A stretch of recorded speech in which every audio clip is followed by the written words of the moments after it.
Once upon a time, there was an industrial estate in Alcorcón. It was an industrial estate like any other, with industrial machines and factories like any other, but that had no like any other story to tell. Once upon a time, there was a street that was once full of bars where more than 5,000 people went to party every weekend. There was a meat company that wanted to go unnoticed for underpaying its workers. There was an oil storage plant that distributed the rapeseed oil that poisoned the local population in the 1980s. There were plenty of chairs that the corruption network led by Francisco Correa stored in a warehouse of this industrial state, which served to set up acts and events illegally financed for the leaders of the Popular Party. Once upon a time there was a crane in a steel mill, which could be seen from any point of the industrial state, carrying from side to side the iron structures that have shaped the concrete of most of the buildings in Alcorcón and its industrial estate.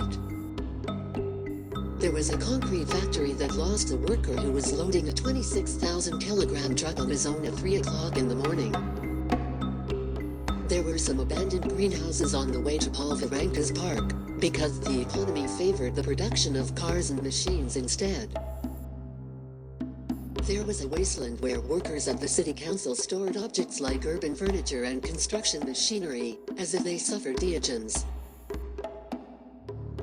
It was a story made by objects, which beyond the trivial warehouses, were the main characters of this industrial state. Without them, this industrial state cannot be understood. It is the stories of these objects that define the place and give it a meaning, stories told by the elements staring in them. Moments that have come to our days to hybridize and stay, making the place a memory of what it has been. It was thought that in a future in which the ephemeral structures of the warehouses would vanish from the industrial estate due to abandonment, it would only make its new inhabitants take part of its new life as long as its architecture allowed them to remember what happened in this place before. Therefore, his memories were arranged to colonize the empty space left by the warehouses that were falling into disuse, and housed the main activities of the new public space.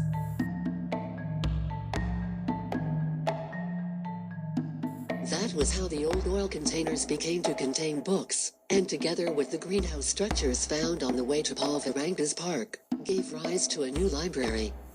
A place that receives natural light through the skylights that the silos have become now. At the points where both spaces fuse together, the greenhouse structures have incorporated textile covers that protect their new users from the hard sunlight, producing spaces that coexist with the agricultural activity that the city should have never lost. Above them, a suspended swimming pool filters the daylight and illuminates everything when the sun sets. Moreover, the new young inhabitants can transform the huge concrete factory as they like to produce their own games. Climb and skate in the same square where people pay tribute to the crane that has built the industrial state, which has now turned to be a lookout point with views towards the entire city. The chairs of the Gürtel affair now offer seating to the audience of a theater that has been named after it. This theater, in the same way the industrial state in the past replaced the screws for drinks at night, changes the retractable chairs for club lights, becoming again the most popular night area in Alcorcón.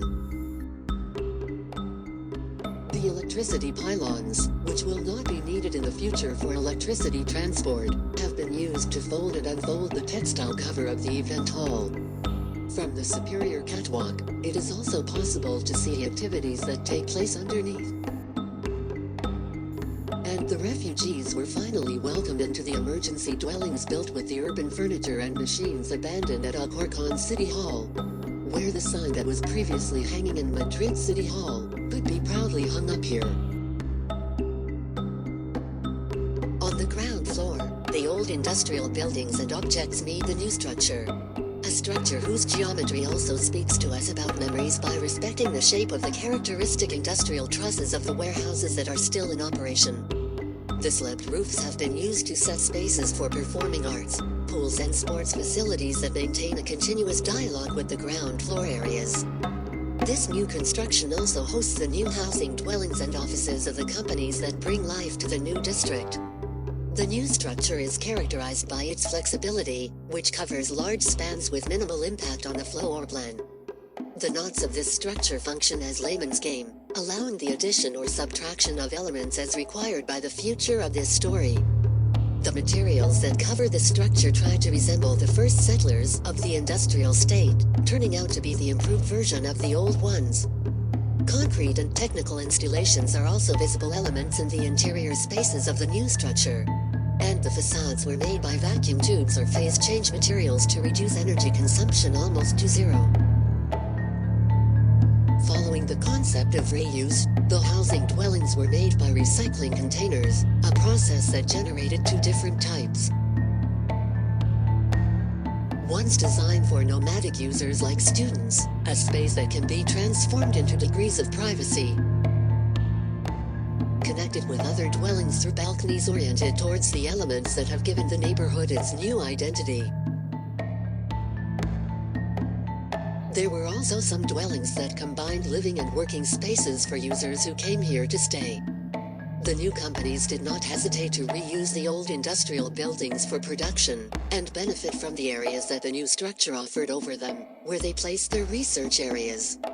The startups of the third industrial revolution announced by Jeremy Rifkin have come to this industrial state to stay. A district whose main street is now connected with the city center and the park that gives it its name.